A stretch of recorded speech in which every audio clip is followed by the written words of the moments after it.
Antisemitismus bedeutet wortwörtlich, gegen semitische Völker zu sein. Es wird aber eher eingesetzt, um den Hass gegen jüdische Menschen auszudrücken.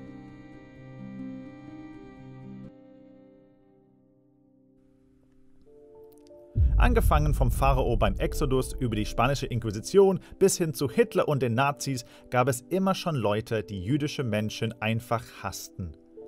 Über die Jahrhunderte hinweg hat der Antisemitismus verschiedene Gesichter angenommen. Oft auch, wie beispielsweise beim biblischen Pharao oder auch während des Zweiten Weltkrieges, war Antisemitismus rassistisch, ein Hass gegenüber einer spezifischen ethnischen Gruppe, genauer gesagt den Nachkommen von Abraham, Isaak und Jakob, unabhängig ihrer religiösen, politischen oder staatlichen Zugehörigkeit. In dieser Form werden jüdische Leute als schwach, minderwertig oder arm betrachtet, unwert zu leben und sollten deshalb ausgerottet werden.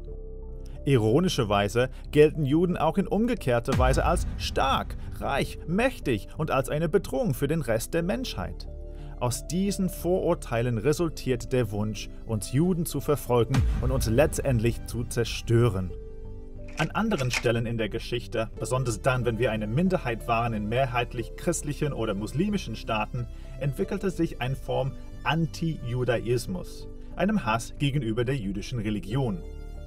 Judaismus wurde als eine minderwertige Religion betrachtet, ja sogar als gotteslästerlich, eine Täuschung und Bedrohung, und jüdische Leute wurden als Verfechter dieser Lügen angesehen.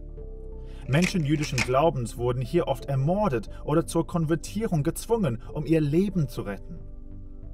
Natürlich kommt da die Frage auf: Waren diejenigen, die diese antisemitischen Akte vollzogen haben, weil sie für uns Christusmörder hielten, echte Christen? Die Natur ihrer Handlungen stellt die Aufrichtigkeit oder ihre wahre Gläubigkeit ernsthaft in Frage. Jeschua selbst sagt, dass er sein Leben ließ für uns, damit wir gerettet würden.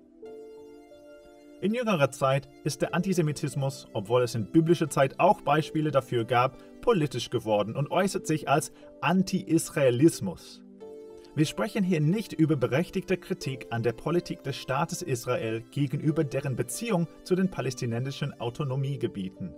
Vielmehr geht es um Verallgemeinerungen, die alle Israelis als Kindermörder oder Besatzermacht darstellen. In der Praxis ist es oft schwer, die drei Formen des Antisemitismus klar voneinander abzugrenzen. Beispiele von antisemitischen und antijudaistischen Slogans, die auf anti-israelischen Demonstrationen weltweit zu sehen sind leider zahlreich. Während wir bereits einige Ursachen des Antisemitismus erwähnt haben, wie Angst, Arroganz, Hass und Missverständnisse, gibt es auch eine spirituelle Komponente. Das 1., 2. und 5. Buch Mose beschreiben, wie Gott uns Juden auserwählt hat, ein Königreich von Priestern und eine Quelle des Segens für die Welt zu sein. Das Ganze gipfelt im größten Segen überhaupt, in dem Messias Jeschua, der starb, um uns alle mit Gott zu versöhnen und uns ein neues Leben zu geben. Obwohl Satan viel unternommen hat, um uns zu vernichten, konnte er Jesu Kommen nicht abwenden. Deshalb versucht er nun zu verhindern, dass wir den Messias in Gänze im Blick auf Sacharja 12, Vers 10 und Matthäus 23, Vers 39 erkennen. Letztlich ist Antisemitismus, in welcher Form auch immer, ein Herzensproblem. Die Bibel erklärt, dass unser Herz, unser Wesen krank ist und nicht mehr geheilt werden kann. Und dass wir Gott brauchen, um ein neues Herz zu bekommen. Das geschieht, indem wir an Jesus glauben, den Juden, der gekommen ist, um sowohl Juden als auch Nichtjuden zu retten. Durch seine Liebe können wir andere lieben, egal aus welchem Hintergrund sie kommen. Bete mit uns, dass die Herzen der Menschen weich werden und er unser jüdisches Volk beschützt und dass es letztendlich gerettet wird.